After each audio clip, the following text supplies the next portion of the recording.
A solid 4 games on the score sheet earns VGK's Tomas Hertl the NHL's first star of the week. We break down his stats and we tell you what made him so successful, not only this past week, but for the season. Next, right here on Lockdown Golden Knights.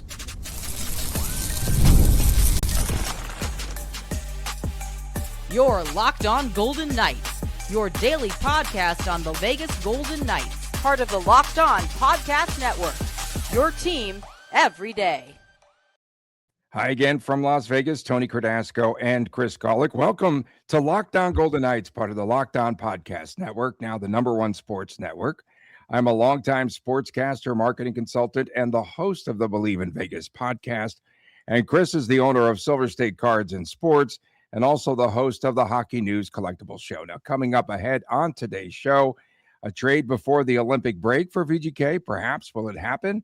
And dry January for VGK. Could the team reverse the annual January plummet? Scheduled plummet. Don't forget to watch us each day on the Silver State Sports and Entertainment Network.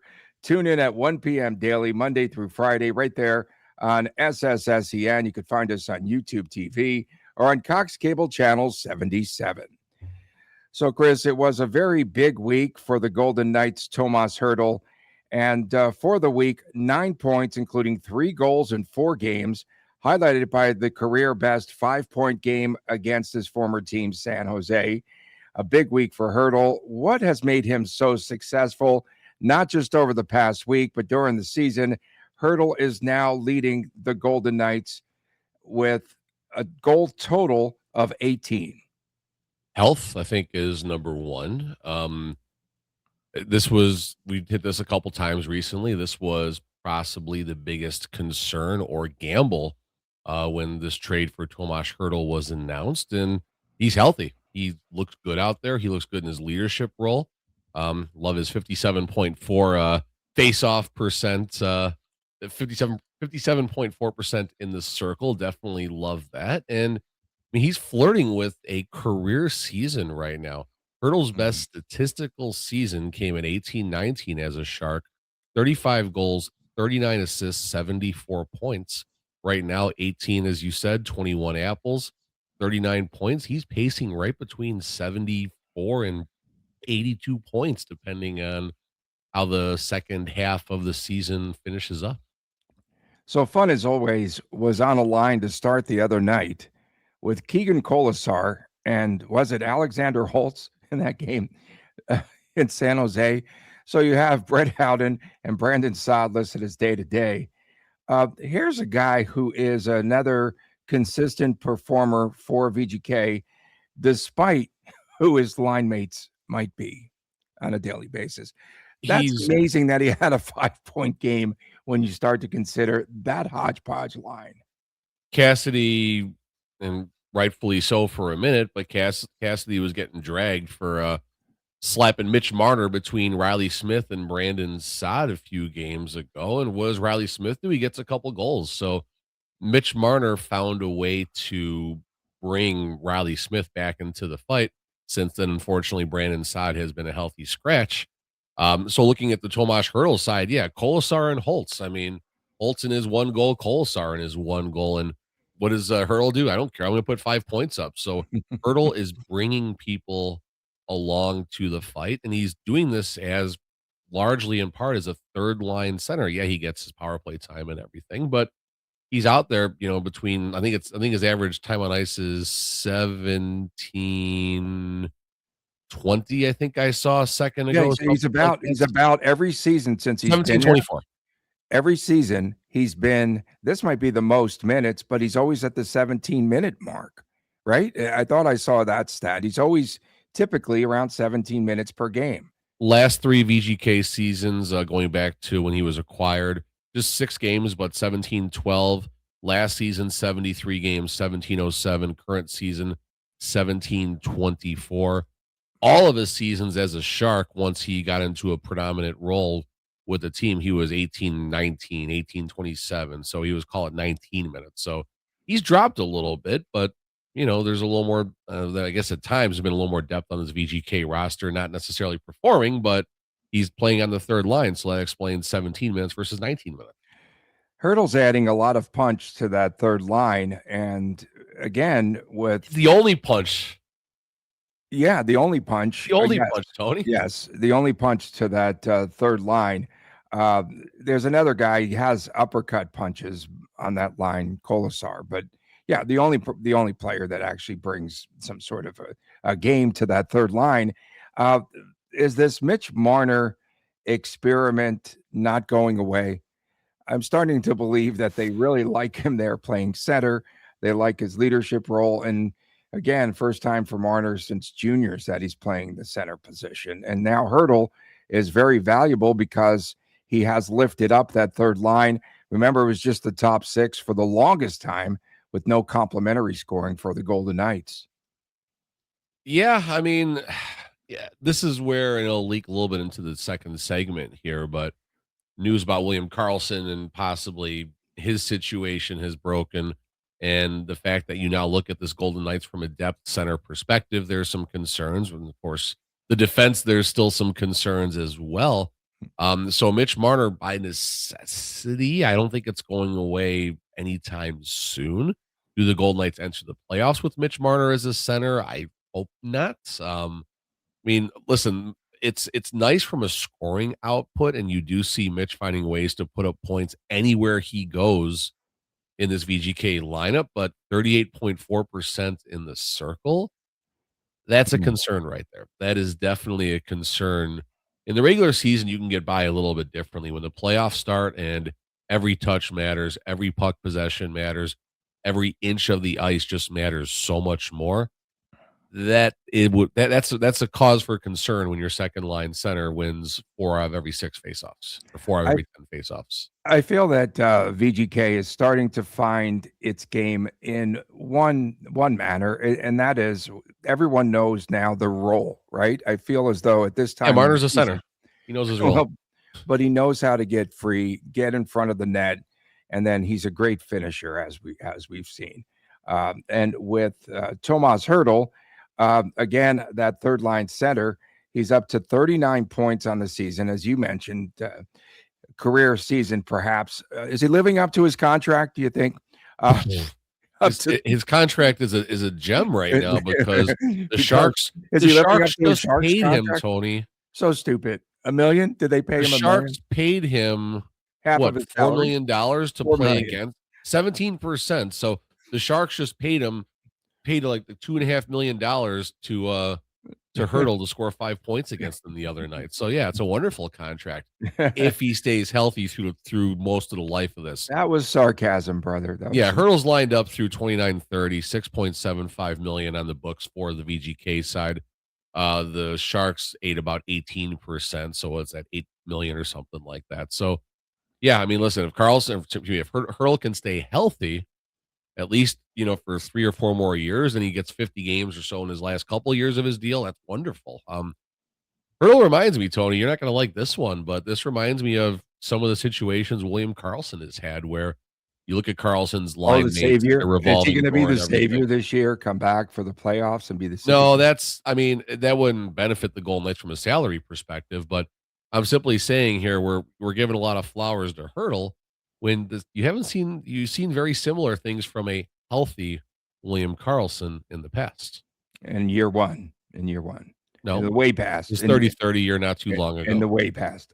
So Hertl now up to 39 points. What's impressive is the fact that he has 9 power play goals, 16 power play points. He has found a home. We're talking about players that know their roles now. His net front presence has made him very successful this season. Yeah, comfort in the system, Cassidy getting to know more about the player and everything. And yeah, I mean, listen, it all just clicks sometimes for a team, a player, or a group of players. And Hertl is definitely on that list of players where it is all working out. And you have to applaud Hertl, right? And no trade contract, no trade clause, has to sign off on a deal to come to Vegas of all places. And give the Sharks some credit, I guess, for willing to work within their division to help the Golden Knights. I don't know if that's going to prove long-term good for them, but thanks. Forget Toronto on Thursday. Thanks, San Jose. Yeah, for sure. As teams get desperate to make trades, clear cap space, and to gain assets, could VGK make some moves before the Olympic trade freeze? We'll talk about it next, right here on Locked On Golden Knights. FanDuel is officially in playoff mode. Thank you, Mr. Fairbairn, for missing that extra point that would have put the game over last night. It was a line drive clunker. Like, come on. Well, every game day during the NFL playoffs, FanDuel is giving customers even more ways to get into the action because right now, every NFL playoff game day, FanDuel, they give users a profit boost pack waiting for them inside of the app. So each game day, you'll see a pack loaded with multiple profit boosts, and you can apply them to the bets that you like the most. Open your profit boost pack first thing on game day and see what boost you want to apply. The boost will let you lean into your game day instincts, whether you are backing momentum, defense, quarterback play, or coaching. Every play feels bigger, and the boost make your bets feel that way as well. You make your picks, then apply your profit boost to go after even bigger payouts while the playoffs are rolling. So visit FanDuel today, an official sportsbook partner of the NFL, and grab your profit boost pack every NFL playoff game day. Welcome back on this edition of Locked On. You saw that Fairbairn kick, didn't you? I mean, that was ridiculous. That was bad. Yeah, kind of. I didn't know the line. I wasn't the total. It goes under because he just clunks the extra point. I mean, bad. They need an investigation on that. So happy birthday yesterday, belatedly, Mr. Gawlik. So the wife blindfolded you to take you to the regular spot that you always go to. I said you could have driven the car blindfolded to take you to Juan's. This tradition started last year. Actually, they blindfolded me and wound up at PF Chang's. So, I gotta say, the PF Chang's drive was a lot easier from Horizon because it's highway, boom, boom, and you're there. But this time they decided to try and be tricky. There's roundabouts right in our neighborhood, so I think they hit 2 of the roundabouts all the way around a couple of times. I guess there was a crossing guard in there looking at us like we were nuts and stuff. And yeah, it was a little. I felt better after the margarita. Puts you like that after the Corona Rita. But thank you for all the wishes. I got so many messages on social, and it makes you feel good. It does. So thank you, guys. That's really nice. Yeah, and speaking of roundabouts, VGK's always had roundabouts in the month of January. I don't know, bad segue, but there are a lot of players that VGK might have its sights on. If the Golden Knights wait until that March the 6th trade deadline, though, a lot of those players that we've heard mentioned in the rumor mill, they could be gone. Let's face it. So I believe VGK could make at least one trade before the Olympics. They have the Olympic freeze. That is February the 4th through the 22nd. And Nick Kyprios, again this week, he reported that VGK is still circling on Rasmus Andersson. That deal rumored to be happening for months. You have to believe this is one that could happen, could take place before that Olympic freeze. Yeah, but I'm just trying to think, what does this trade look like? I mean, are the Flames going to acknowledge the reality that if something doesn't happen, he's simply going to walk, and they're going to take a Nicholas Waugh type return, or a package of whatever? I mean, going like a 27 draft pick or something like that. I mean, there's not a ton of assets for the Golden Knights to trade away here. So, I mean, they got a second and third pick in the upcoming draft. 2027, they do have their first and second. So maybe there's a package there, but Golden Knights do pretty well, so it's going to be a lower pick. And are you sending a Zach Whitecloud the other way? Are you sending a Trevor Connelly the other way, who is injured? Still not sure what his situation is. Right. So, and that's even if they, Justin Faulk is another name that's been out there. You just wonder what this looks like. And then we just talked in the last segment about the center circumstances too. So all of a sudden the Golden Knights got 2 pretty sizable gaps in this roster. Okay. So you think that they would covet a center and a defenseman. A defenseman we've talked about since the start of the season, basically. Yeah, I mean, I think the issue is how do you pull the trigger on being a cup contender and trading for not a number one center, but a higher level, more responsible center, maybe what Colton Sissons was more expected to do. And then yeah, defensemen are always much more difficult to find, especially defensemen like a Rasmus Andersson, who's going to likely Rasmussen. sign a 7-year deal um, wherever he winds up going here. And of the two, Rasmus Andersson or Justin Falk, I just like Anderson's circumstances a little bit better. Andersson is 29 years old. Current cap hits 4.5, and then obviously he'll get his new deal.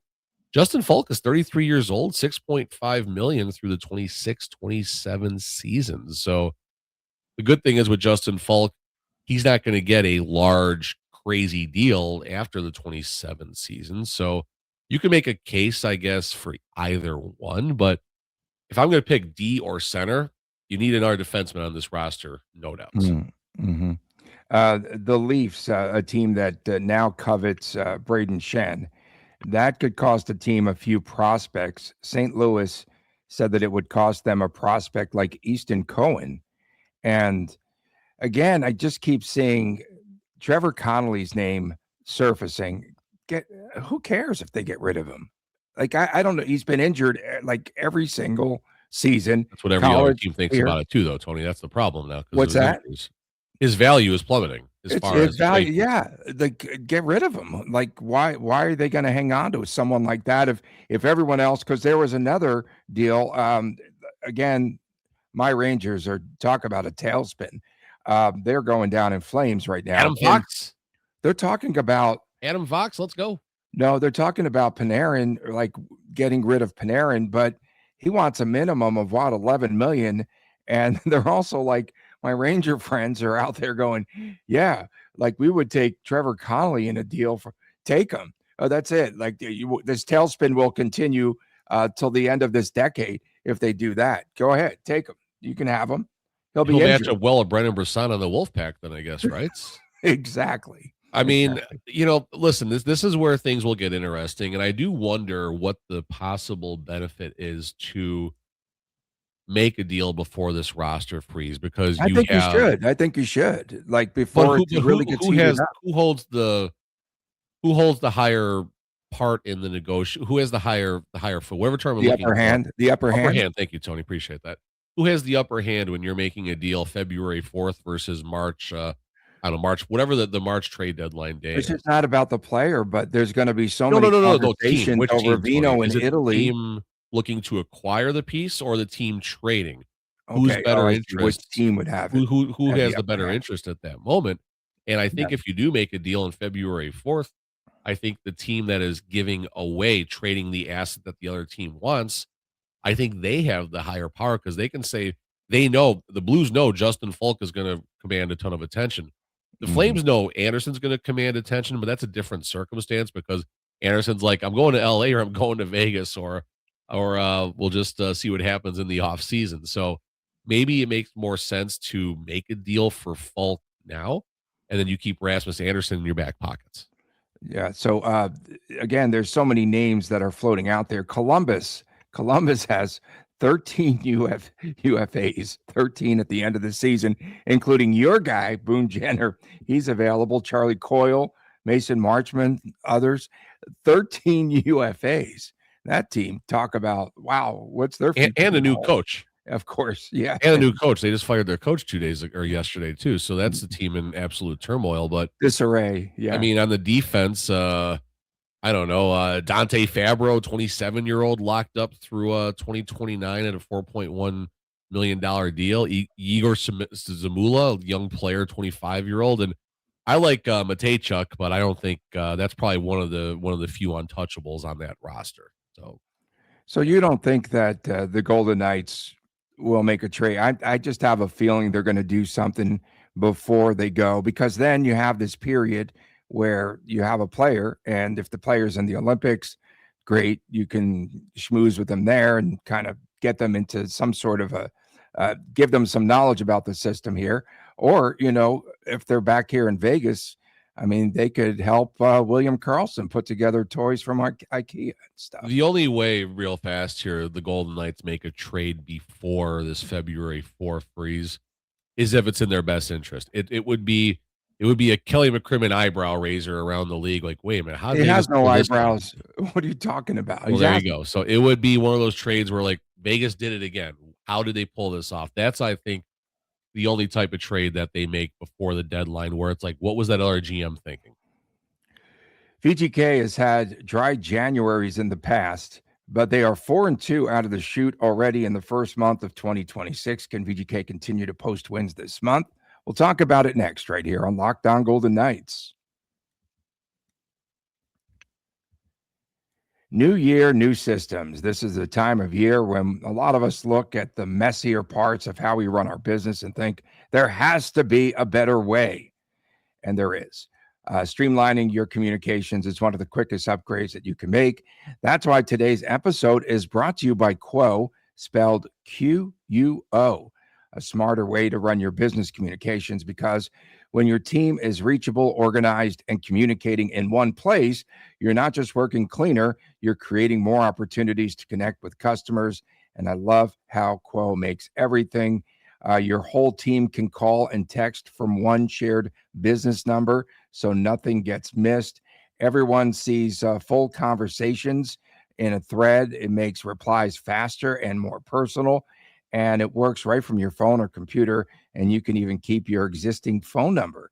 And Quo's smart AI tools automatically log calls, summarize conversations, and highlight next steps, so details never slip through the cracks. So make this year where no opportunity and no customer slips away. Try Quo for free plus, and you get 20% off of your first 6 months when you go to quo.com/LockedOnNHL. That's QUO.com/LockedOnNHL. Quo, no missed calls, no missed customers. Welcome back on this edition of Locked On Golden Knights. The Jersey guy always has problems with the Q, the letter Q, Quo. Thank you for making Locked On Golden Knights your first listen of the day. Thank you for making Locked On the #1 sports podcasting network. And if you never miss an episode, it is time to make it official. Join the Locked On Everydayer Club and get ad-free audio, access to our members-only Discord, and more, all built for our most loyal fans. And again, go to lockedonpodcast.com/everydayer. So, Chris, in the past here in Vegas, in the month of January has been an Achilles heel for this club. It's not been kind to VGK. In fact, the past 3 years, here are the Golden Knights records. Last year, 6-6-3. A couple of years ago, 7-5-1. And in 2023, the Golden Knights were 4-6-2. That's why teams have been able to close the gap in the Pacific Division in the month of January. And the Golden Knights started off the year slow, but now they have won 4 straight games. There are 16 games. I think that has to be a record in the month of January, more than usual due to the Olympic break and all of that. In the remaining 10 games, there are 2 back-to-backs. That'll start off with the front end in Los Angeles coming up tomorrow, then here against Toronto on Thursday. The other back-to-back on the road at Boston and at Toronto. The tough stretch, I think, is coming up ahead. Of the 10 remaining games, half of those games, Chris, are at home, and the Golden Knights will have to bank some points here at home, take advantage of the home ice. Like the Golden Knights in January, Wheaton, Illinois was a famously dry town through the year 1985. Tony, little wow from me right there. So you're spitting knowledge today, brother. Yeah, no, that was good. That was funny. When Wheaton College, you still can't party at Wheaton College. Is that so you go to Wheaton College and you go to the Wheat Kings or whatever? Is that the next step? Wheat Kings? No, I don't think there'll be. I think there's some Crusaders. I don't know who they That are. was bad. Okay, go ahead. So looking at the schedule here, I mean, yeah, 2 back-to-backs, and you got some tough road trips and everything in there. And that 4-game road trip, Boston, Toronto, Ottawa, Montreal, that's not going to be fun by any means, or maybe it will be fun. Who knows the way the Golden Knights are playing. 10 remaining games in the next, in the last 16 days of the month, 17 days of the month, pardon me. Yeah. So it's definitely a very condensed schedule. And we do have questions about the goalie situation, although I think today, January the 13th, is going to give us a clue about Aiden Hill's circumstances going forward. It feels like it's all systems go for Aiden Hill to be coming back on Thursday as he has his bobblehead night. Hill against Toronto on okay, you go to all these games. How many promotions seriously have the Golden Knights had? Not the team that just kills them here in the division is Anaheim. They've got the best promotions. Listen, promotions, whatever. Who cares? Like people here's what I don't understand about the promotions. People think promotions are for the fans. Folks, they are not for me. They are not for you. They're for the team to collect a paycheck from a sponsor. They don't give a you know what about what we feel about promotions here. But back to the topic in hand. 10 remaining games, 20 points on the table. I'll put the over under 12.5, Tony, and I will. That's what I have. Come on. I think 13 is where they land. 12.5 is my over. Well, we always I will take the over for a very inexpensive beer, a PBR at best. We always have to put the hook on there. So I was dabbling with 12 and 13. Yeah. So I have 12 and a hook as well. And two difficult games to close out the month. They take on the Stars and the Kraken at home. That Kraken team is still cracking right now. They're always going to be okay, and they're never going to be great. They're never going to be bad. They're going to be okay. And if the good version of them shows up, then yeah. I mean, they started laying egg early against your Rangers yesterday. Then they realized they're playing the Rangers and get a 4-2 victory. So there you go. Yeah, that's really bad in New York right now. This week, this is a big back-to-back at Los Angeles and then here against Toronto. And do you think that there will be a lot of emotion going into that game against Toronto and the Maple Leafs here? I think the tougher game is the Boston-Toronto road swing for the team than this one. Listen, the team's going to want to rally. God, the clock's already going. The team's going to want to rally around Marner, no different than the team rallied around Jack his first time back to Buffalo and everything. So, I mean, is the Kings game on tomorrow night, is that the letdown game? Like the Bears are going to be this weekend. I watched the Kings last night. They're not very good. Of course, we'll preview the game tomorrow on game day. But yeah, and again, this is so rigged so that Marner doesn't have to meet the media of Toronto. Yeah, it's the Golden Knights' fault, right, Tony? They did that, right? They did. They set up that schedule so that, the back-to-back, there's no morning skate neither here. Get us out of here, Tony. Give me a second to do this. Don't take it right to the bell. We appreciate everyone tuning in. Thanks for tuning in to Lockdown Golden Knights. Make sure that you subscribe. Still have problems with the letter Q. It's not in the close. If you haven't already, please check out the new Everydayer Club. Access to ad-free audio, invite to members-only Discord, members-only Lockdown merch store. See you tomorrow right here on Lockdown Golden Knights.